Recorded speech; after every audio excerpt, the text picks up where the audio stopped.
Hello everyone, आप सभी का फिर से स्वागत है आज की न्यू पाइथन वीडियो में। तो आज हम लोग एक इंपॉर्टेंट कॉन्सेप्ट पढ़ने जा रहे हैं जो कि है रिकर्जन। तो सबसे पहले मैं आ गया हूँ VS कोड में और बना रहा हूँ फाइल वीडियो 35.py। एंड सबसे पहले मैं बताना चाहूँगा आपको रिकर्जन क्या है। रिकर्जन का मतलब है कि अब function calls it self, function calling it self. तो इसका मतलब क्या है, सबसे पहले मैं आपको दिखाना चाहूँगा नॉर्मल, जो कि मैंने पिछली वीडियो में दिखाया था कि फंक्शंस के अंदर फंक्शंस हम लोग लिख सकते हैं। तो जैसे मैं लिख रहा हूँ fun1 एंड यहाँ पे हम लोग प्रिंट करवाते हैं, लेट्स सपोज कि fun1 है। एंड यहाँ पे मैं एक न्यू फंक्शन क्रिएट कर लेता हूँ fun2 और ये करेगा प्रिंट इसको, ठीक है। एंड इसके बाद हम यहाँ पे इसको fun2 को कॉल कर लेते हैं, ठीक है। एंड बस, लेकिन ये अब जब तक नहीं चलेगा जब तक हम fun1 को लाइक कॉल नहीं करते। तो यहाँ मैंने fun1 को भी कॉल कर दिया और इसको जब मैं ऑन करूँगा तो अभी ये चल जाएगा। तो सबसे पहले fun1 हुआ, जो कि जैसे ही ये fun1 कॉल किया गया तो प्रिंट स्टेटमेंट चली। एंड इसके बाद यहाँ तो डिफाइन किया गया। तो अगर मैं डिफाइन को काट दूँ, यहाँ पे ये लिख दूँ, एक मिनट जरा ये स्पेसेस हटाने दो मुझे, हाँ ऐसे कर दूँ तो भी ये, हाँ अब ठीक है, तभी ये वही काम करेगा। तो इसने क्या किया, पहले fun1 एंड इसके बाद fun2, तो fun2 को कॉल किया। तो ऐसे कि ये हुआ। लेकिन अगर अब मानो कि मैं यहाँ गलती से fun2 की जगह fun1 लिख देता, मान लो कि मैंने ये डिफाइन कर रहा हूँ और इसी में फिर इसी को बुला रहा हूँ दोबारा, तो अभी तो इसका काम हट गया है, तो इसे हटा देते हैं। अभी ये ऐसा है fun1, तो fun1 कॉल हुआ, fun1 को कॉल होते हुए प्रिंट किया गया और उसके बाद दोबारा fun1 कॉल हुआ, तो दोबारा fun1 कॉल होगा, तो फिर क्या है, तो फिर प्रिंट होगा, फिर fun1 कॉल होगा, फिर प्रिंट होगा। तो ये एक इन्फाइनाइट लूप जैसा हो जाएगा। तो मैं दिखाता हूँ कि क्या हम मजे ही ले रहे हैं या नहीं। तो यहाँ ये आ गया, इसने बोल दिया maximum recursion depth exceeded while calling अ पाइथन ऑब्जेक्ट। तो मतलब उसने बोल दिया कि भाई देखो तुम कितनी बार बुला चुके हो इस फंक्शन। तो रिकर्जन में एक्चुअली यही होता है कि हमें ना डिफाइन करना होता है कि आपको कब तक चलाना है। तो इसलिए जब भी आप रिकर्जन लगाते हैं ना, तो आपको एक बेसिक चीज़ का ध्यान रखना होता है कि बेस क्या है, मतलब कहाँ पे जाके आपको ये जो कॉलिंग है खुद को, जैसे यहाँ पे ये fun1 के अंदर हम fun1 को कॉल कर रहे हैं, तो ये कब तक चलना चाहिए, तो उसे ही बेस केस कहते हैं। तो इसी से रिलेटेड हम एक एग्जांपल भी देखेंगे। तो सबसे पहले मैं इसको क्लियर कर देता हूँ। तो सबसे पहले मैं आपको चलो एक छोटा सा कॉन्सेप्ट बताता हूँ उसका, मतलब मैथ का। तो मैथ में हम लोगों ने, जैसे आपने सुना होगा नेचुरल नंबर्स का सम, तो 1+2+3 ऐसे करके सो ऑन ऐसे करके करते एन तक के जाना है। तो इसका मैंने एक प्रोग्राम भी आपको बना के दिखाया था कि कैसे आप प्रोग्राम बना सकते हैं फॉर लूप का इस्तेमाल करके। तो फॉर लूप में हम लोग कैसे बनाते थे, for i in range n तक जाना है, तो n+1 तक हम लोग जाएंगे। एंड इसके बाद हम एक यहाँ पे सम वेरिएबल रख लेते हैं जिसमें वैल्यू अभी 0 है। क्या लिख रहा हूँ मैं, sum is equal to 0। And यहाँ पे हम सम में ना आई को जोड़ते चले जाएंगे। तो शॉर्ट हैंड ऑपरेटर का हम लोग इस्तेमाल करें और यहाँ पे हम प्रिंट करवा देंगे, प्रिंट सम। यहाँ मुझे बता रहा है एन क्या है भाई, तो लेट्स सपोज हम इनपुट ही ले लेते हैं, वही ज़्यादा अच्छा रहेगा। तो input enter the value of n, ठीक है। तो ये मैंने ये प्रोग्राम बना दिया। तो यहाँ मांग रहा है भाई 5 का सम बताओ, तो 15 होता है। तो ऐसे करके हम लोग सम निकाल लेते थे। तो ये तो पहला तरीका हुआ। अब इसके बाद ना आप रिकर्जन करके भी इसका सम निकाल सकते हैं, मतलब रिकर्जन के तरीके से ना आप एक फंक्शन बना सकते हैं जो ये काम कर देगा। तो अब मैं ये नहीं बोल रहा कि आपको ऐसा फंक्शन बनाना है कि लेट्स सपोज मैं एक फंक्शन बना रहा हूँ जो कि सम ऑफ एन नेचुरल नेचुरल का देगा, जिसमें हम एन देंगे। एंड उसके बाद इसको कट करते हैं एंड यहाँ पे पेस्ट करते हैं, वही ऐसे काम करेगा। और यहाँ पे वो सम को हम लोग यहाँ डिफाइन कर देते हैं 0 और ये रिटर्न कर देगा हमें सम। तो मैं ये वाला प्रोग्राम नहीं कह रहा हूँ आपको बनाने के लिए, तो यहाँ पे भी ये ऐसे ही काम करेगा। तो जब आप इससे बोलेंगे ना कि भाई सम ऑफ नेचुरल नंबर्स ऑफ जो एन हमने इनपुट लिया है वो कर दो, तो अभी भी ये यही काम करेगा। तो इसको अगर मैं 5 का एंटर दबाऊँ तो ये 15 आ गया है। तो मैंने ये नहीं बोला है कि ये तो पहला तरीका हुआ फंक्शंस में बनाने का, लेकिन अब हम दूसरा तरीका इस्तेमाल करेंगे जिसमें हम बोलेंगे डेफ सम, यही वाला नाम कॉपी कर लेते हैं एंड यहाँ पे हम लिखेंगे एन। अब जैसे ही एन की वैल्यू 0 आ जाएगी तब हमें 0 रिटर्न करना है। मतलब अगर एन 0 दे दिया किसी ने लेट सपोज, तो वो तो सम 0 है। लेकिन अगर ऐसा नहीं हुआ तो हमें रिटर्न करना है क्या, हमें रिटर्न करना है n plus sum of natural numbers of n-1।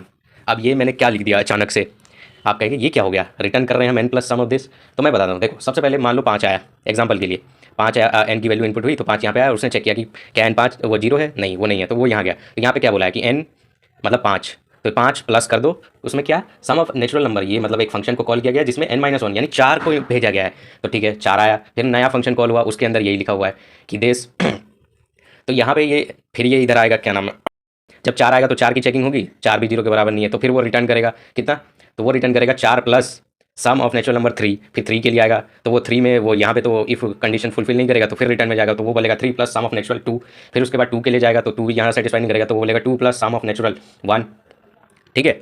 And फिर 1 आएगा तो वो भी बोलेगा कि 1 यहाँ सेटिस्फाई नहीं हुआ तो वो भी आ जाओ, तो वो आ जाएगा 1 प्लस सम ऑफ नेचुरल 0, और 0 जैसे ही आएगा तो वो रिटर्न कर जाएगा 0। और आप देख रहे होंगे कि जैसे ये रिटर्न हो रहा है 0 तो यहाँ पे कोई और नया फंक्शन कॉल नहीं हो रहा है, और नया फंक्शन कॉल नहीं हो रहा है तो मतलब अब ये जो भी है, ये जो हमने एक तरीके का लूप चला दिया था ना यहाँ पे कि फंक्शन के अंदर इसी को कॉल करते जा रहे हैं, कॉल करते जा रहे हैं, जब तक हमारा ये मीट नहीं होता ये यहाँ पे ब्रेक हो जाएगा और हमें आंसर मिल जाएगा। तो इसको रन करते हैं, 5 दिया, देखो आ गया ना 15 आंसर।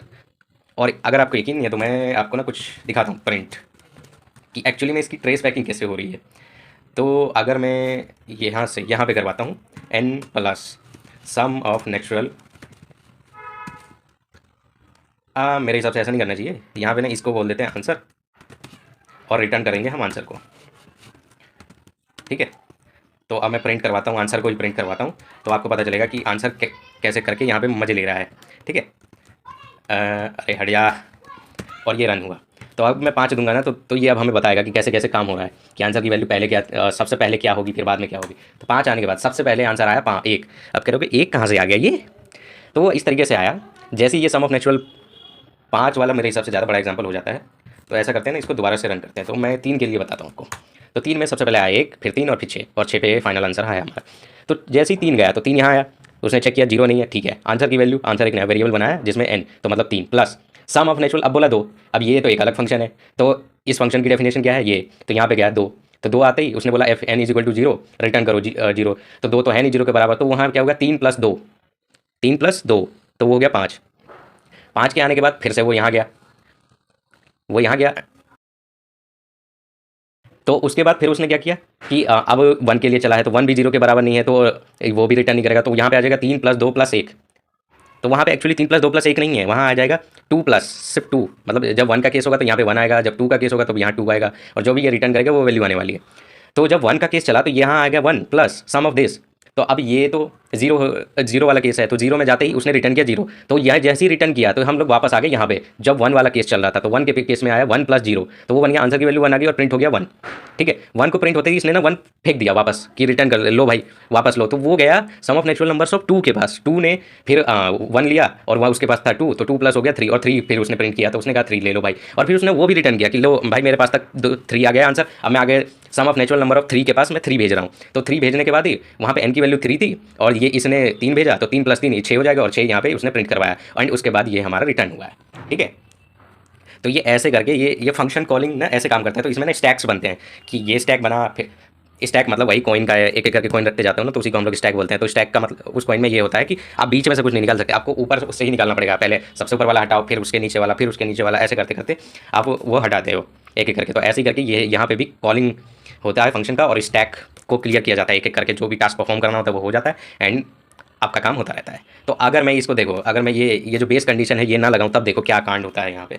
तो मैं ये रन कर रहा हूँ और मैं 3 के लिए ही मंगा रहा हूँ, तो 3 ने बोल दिया मैक्सिमम रिकर्जन अकर्ड हो चुका है, और इसने हमें दिया नहीं है आउटपुट, क्योंकि ये बोला है कि भाई मैं नहीं दूंगा तुम्हें, क्योंकि यहाँ पे ये देखो रिकर्जन एरर, ये इसे पता है। एक्चुअली मेरे पाइथन का ये एडवांटेज है कि पाइथन को काफ़ी चीज़ें तो पहले से पता चल जाती है, अच्छा हम लोग क्या करने वाले हैं। यही काम अगर जैसे नॉर्मल एक प्रोग्रामिंग लैंग्वेज है कि जैसे सी मान लो, जो बेसिक वाली होती है, जो मतलब जिस पे कोर लेवल पे आप मेमोरी मैनेजमेंट तक कर सकते हो, तो उसमें एक्चुअली में इतना सब कुछ पता नहीं चलता है उसे कि हमने किया गया है। तो जैसे यहाँ तो ये बोल रहा है recursion error maximum recursion depth exceeded, और यहाँ ये बोल रहा है previous line repeated 996 more time, मतलब इतनी बार चला उसके बाद वो कह रहा है भैया ये कोई फालतू प्रोग्रामर आ गया है, वो कुछ भी लिख दिया है, तो इसे रोको, ये खामों खा के लैपटॉप के रिसोर्सेज बर्बाद कर रहा है। तो ठीक है, तो रिकर्जन में इसका मतलब ये है कि आपको बेस केस लिखना इज मस्ट, बिना बेस केस के आप रिकर्जन लिख रहे हो तो फालतू में आप रिसोर्सेज वेस्ट कर रहे हो, उसका कुछ फ़ायदा नहीं है, सब कुछ शट डाउन हो जाएगा, and base case is must, ठीक है। तो ये आप ऐसे करके ट्रेस बैक कर सकते हो इसको। हाँ, तो आई होप आप लोगों को ये रिकर्जन का कॉन्सेप्ट समझ आया होगा। इससे रिलेटेड मैं एक और एक्सरसाइज लाऊंगा, आई गेस नेक्स्ट वीडियो में लाऊंगा। नेक्स्ट वीडियो में हम 1-2 इसके और एग्जांपल्स देखेंगे कि रिकर्जन में हम और क्या क्या कर सकते हैं, एंड आई होप आप लोगों को वीडियो अच्छा लगा होगा। मिलता हूँ मैं आपसे नेक्स्ट वीडियो में, सी या बाय।